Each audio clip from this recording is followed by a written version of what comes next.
Heerden, optimizing of stock keeping unit placement in a retail distribution center.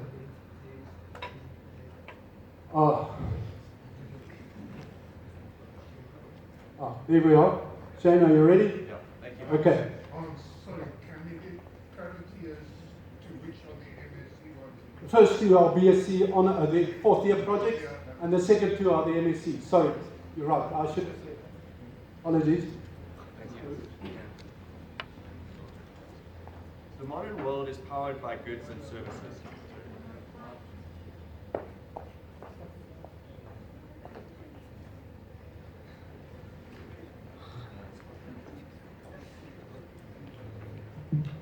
Hello, can you hear me in the back?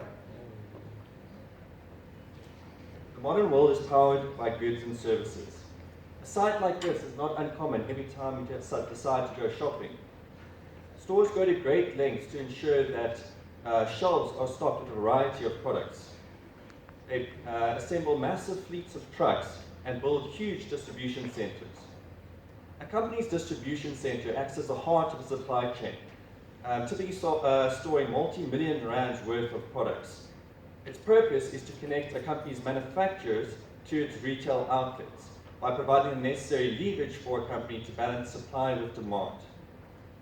Large-scale operations typically exist inside these distribution centers. Questions often arise as to what is the most efficient way to conduct these operations, one of which being the storage location of stock inside this distribution center. Good morning, everyone. I'm Shane van Heerden, and today I'll be talking about my method for the placement of stock keeping units in a retail distribution center. I'll begin with a brief overview. First, I'll add a bit of context to the problem at hand by discussing what goes on inside a distribution center. This will allow me to describe the problem I considered during my research. I'll then describe how I mathematically formulated my problem and how all this was incorporated into a decision support system. And I'll review the architecture and the graphic interface design of this system. I'll then go into a hypothetical test case I conducted for the purpose of model validation and verification. And finally, I'll conclude with the results obtained from a realistic case study using data from a real-life DC. Inside a DC that makes use of manual stock picking, you'll find multiple rows of racking. The shelf section within this racking is typically segmented into pallet-sized sections or slots. There are two classes of slots that exist in a DC, namely pick slots, indicated by red, and storage slots, which are located above these. The idea is that the lower pick slots are used for easy consolidation of customer orders, while the higher pick slots are used to store excess stock. For my study, I only considered pick slots. Now, there are also two types of employees that exist in a DC. The first of which is a stock picker, who's responsible for consolidating customer orders. And next is a reach truck driver, who's responsible for moving full pallets of stock into the storage slots, as well as replenishing empty pick slots. And for my study, I only considered the movements of stock pickers. Now, an example of the stock picking operation would be as follows. An order is first received from the store and assigned to a stock picker. This order has a list of SKUs that need to be picked, where an SKU is just a distinguishable item or product. So in this case, we must pick 3 sugar, 8 rice, 4 beans, and 5 soup. Now, if we consider the small hypothetical DC, the top view would look like this. The picker would then begin at some starting point in the DC, travel to each of the required slot locations and pick the correct quantity of product, and finally finish at some endpoint. Due to complex considerations, a few ground assumptions had to be established so that this problem could be easily modeled. Firstly, I assumed that a closed system of fixed slots can be defined, which make up the DC section.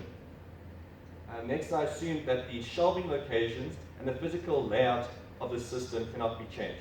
It was not my purpose to redesign the existing layout of the DC.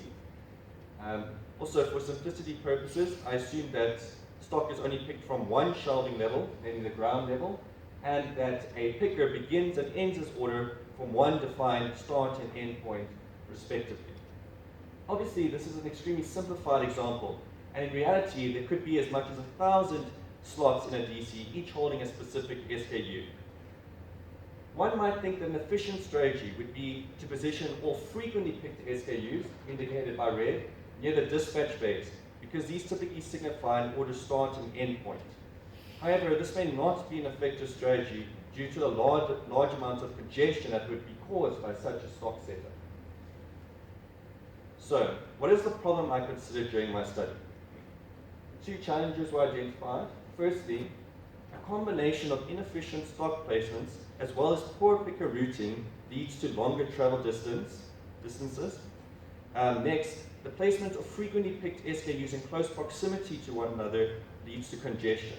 Both these considerations have an effect on the total time a stock picker takes to fulfill an order. The solution I propose is therefore to design a flexible decision support system that can provide an efficient stock picker routing as well as high quality stock placement recommendations which minimize the expected distance a stock picker travels together with the level of congestion experienced. So, how did I mathematically formulate this problem? So, the first objective I considered was the expected distance a stock picker travels. So, the distances between individual slots are fixed quantities which arise from the slot dimensions and the aisle configurations. The route that a stock picker travels is the sum of the individual distances traveled between the respective slots that were needed to be visited. So I needed to, in order to determine these distances, I needed to quantify the DC section in some way. I did this by constructing a grid representation of the DC layout and defining a set of nodes which define the access point of each slot. These are indicated by blue, as well as the defined start and end point, which are indicated by green and red cells, respectively. I then use a procedure known as the A-star pathfinding algorithm to calculate the distances between respective slots. This allowed me to construct a distance matrix D representation of the section layout. Now, these individual distances traveled by a stock picker are a direct result of the SKUs within this DC section. But more importantly, the sequence in which we need to visit these SKUs. For example, if we had to pick these 4 SKUs, we could pick them in the exact order they appear on the list, but as you can see, the sequence, this sequence results in a very inefficient route being followed, as opposed to a sequence like this, in which a much shorter distance is followed. Now, obviously, during my model formulation, I couldn't consider every single possible route that a stock picker could follow. So instead, I rather constructed, rather ensured that an efficient route is generally followed by a stock picker.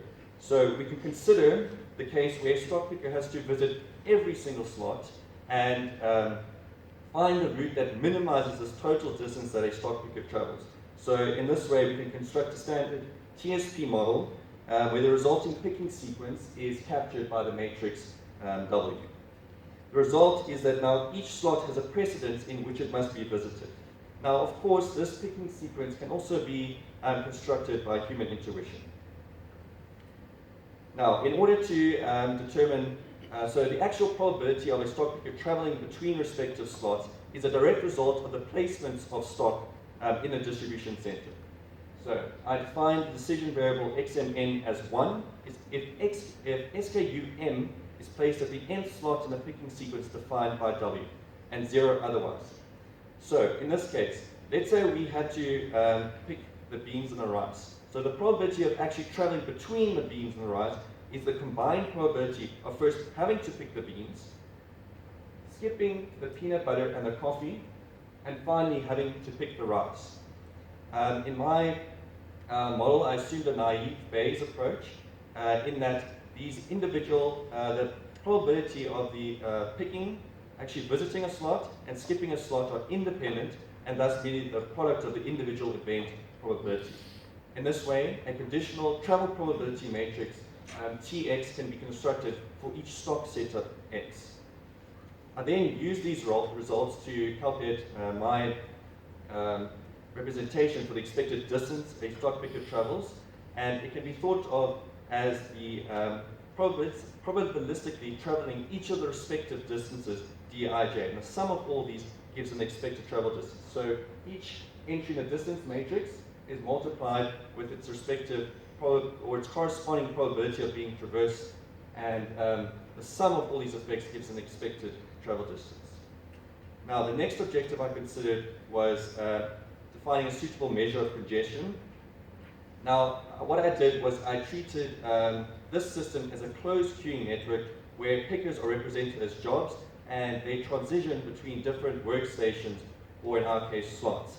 Now, I'm not going to bore you with the lengthy queuing theory formulations, but the application of these formulas leads us to calculate the expected queue that will develop at each slot after a steady state has been reached.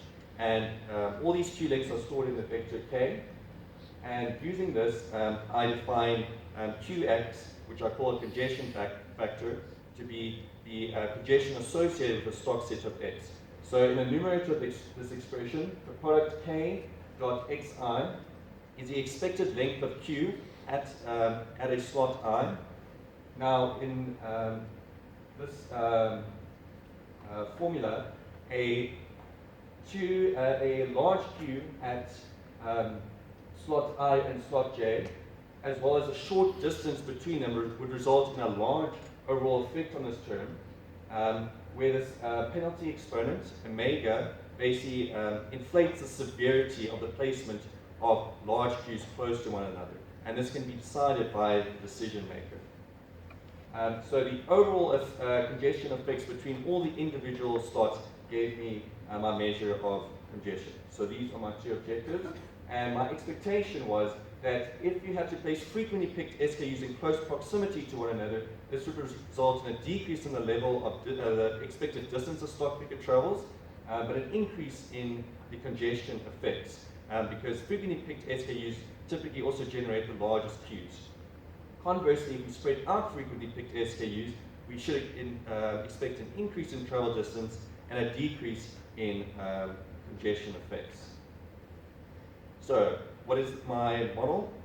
So, a good stock placement is one that minimizes the expected distance a stock picker travels, but also minimizes this congestion factor. And it's subject to the following constraints. The first set of constraints 1 and 2 ensures that exactly one slot is assigned to exactly one SKU, and exactly one SKU is assigned to one slot. Constraint set 3 ensures that a picker starts and ends his assignment at a defined start and end points. And the last constraint ensures the binary nature of the decision variables. Now, due to the combinatory nature of this problem, a multi-objective simulated annealing heuristic was used to find good solutions to this problem. So, all this was incorporated into a decision support system where the following architecture is as follows. So, the user is first required to input the section layout they are considering, as well as some data corresponding to the SKUs to be slotted. This is accepted by a graphic user interface and stored in a system database. This is then fed, the results are then fed to a model so that the two objectives can be calculated, and the user can then request a solution to the stock setup by, in which case a multi-objective simulated annealing heuristic will find all non-dominated solutions to this problem. And the outputs are then fed back through the graphic user interface and displayed to the user, which he or she can then make a selection. So I'll just walk you through the graphic user interface. This was implemented in Python, and the opening interface looks like this. So you'll notice that at the top is 4 tabs which the user must sequentially navigate through in order to construct a slotting scenario. The first is the layout editor tab, in which the user must build the actual DC section under consideration. He or she does this by inserting what's called a boundary, roadway, or slot, and a final completed layout would look something like this. The user is then required to input data associated with the SKUs to be assigned to the slots, and these are displayed back to the user for visual confirmation. Next, in the sequence tab, the user is required to construct a sequence in which slots must be visited. Now, the user has 2 options. First, the user can click the Solve Picking Sequence button, in which case a standard TSP model will be applied, where the picker is assumed to visit every single slot in the warehouse, and we would minimize the shortest distance. And this sequence is then just displayed back to the user. Or alternatively, option 2, the user can define his or her own picking sequence, and in this way, these two options can be used hand in hand for the decision maker just to find a good or picking sequences to their liking. The final results are reported in the placement tab, and upon solving the model, the user is presented with a plot of the various non-dominant solutions and this of the solutions in objective function space. And now the user can also view two heat maps corresponding to a single solution in decision space. The first is a visit probability heat map, which gives an indication of the probability that a slot picker will actually visit that slot, as well as a picker distribution heat map, which gives an indication of the queue lengths that will develop at each of these slots. So in this way, the decision maker can move through all these solutions and find the one that is best to their liking. So in order to verify and validate my model, I considered this hypothetical scenario, which consisted of 9 slots and 8 SKUs to be assigned. So in order to validate the performance, I first enumerated all possible solutions to this problem and obtained the true Pareto front, indicated by black dots. I then applied multi-objective simulation annealing algorithm, minimizing both objectives, and obtained the approximated Pareto front, indicated by the red dots. As you can see, the approximate Pareto front is very close to the true Pareto front, and in fact, the simulated annealing meteoristic was able to discover over 60% of the true Pareto optimal solutions. Now, for interest, we can look at the two extreme points, starting with stock setup N, which resulted in the lowest expected travel distance. And as you can see, what the model attempted to do was to place all frequently picked SKUs close to defined starting and ending point, and this was as intended. Next, when we look at the other extreme point N, which resulted in the lowest projection factor, in this plot, red represents a slot with a large queue, and you can see that the model attempted to place all SKUs with large queues in the far corners of the warehouse. And this verifies my model's intentions. Next, I applied this model to a realistic case study. I was able to get in contact with an industry partner, and they provided me with a floor plan of a DC section that they were considering for slotting. This section consisted of roughly 300 slots and 284 SKUs to be slotted. A special consideration of this DC section was that it was fitted with specialized pick slot called roller racking. This is indicated by the dark blue and the light blue slots over here, as well as these red slots. And these slots typically look like this. They can store multiple pallets of stock, and it's typically reserved for fast-moving items. So, firstly, the DC was not willing to change the SKU locations of these SKUs, as well as the actual picking sequence that they were going to follow. So I had to constrain the SKUs currently stored in these slots. So what I did was I ran 9 replications of simulated annealing algorithm and obtained this front. This red dot here indicates the current stock setup used by this DC, and I was able to discover 19 solutions that outperform the current stock setup used in both expected travel distance and congestion factor. If we again look at the two extreme points, point N, these results are actually quite surprising to me. So since I initially constrained fast-moving SKUs in the roller racking, these are high pick frequency SKUs. What the model did was it constrained all the frequently picked SKUs close, not close to the starting and ending point, but to the roller racking. So in layman's terms, what the model was telling me was that since we are going to the roller racking anyway, we might as well put all the frequently picked SKUs close to there. So yeah, this was a non-intuitive result I obtained, which I did not expect from if I take the results of a hypothetical case study. If I look at the minimum congestion factor, SKUs with large queues were also positioned far away from the roller racking and far away from each other, which was as intended. So, just to conclude, what I presented was an introduction to stock picking and what takes place inside a distribution center. I then presented my bi-objective mathematical model for stock placement, which considers the effect of stock picker travel distance and congestion. I then showed how this model was incorporated into a decision support system by reviewing its architecture, and I also walked you through the graphic user interface of the system. I then showed you a hypothetical test case study I considered for the purpose of model validation and verification. And finally, I concluded this talk with the results obtained from a case study which I conducted in a real-life setting. Now, just to conclude, some potential for follow-up work. Firstly, the scenario capabilities of the system can be expanded by including, relieving the assumption that a stock picker only has to pick from one starting and ending point, and also from picking stock from one shelving level. So to incorporate this, further modifications of the mathematical framework and this decision support system would need to be conducted.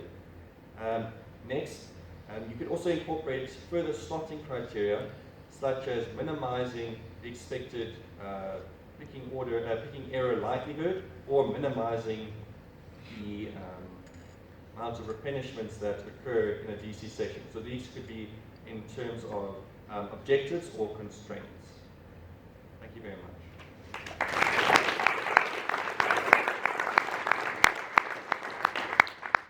Thank you, Sean. Any questions or comments for Sean? Anybody?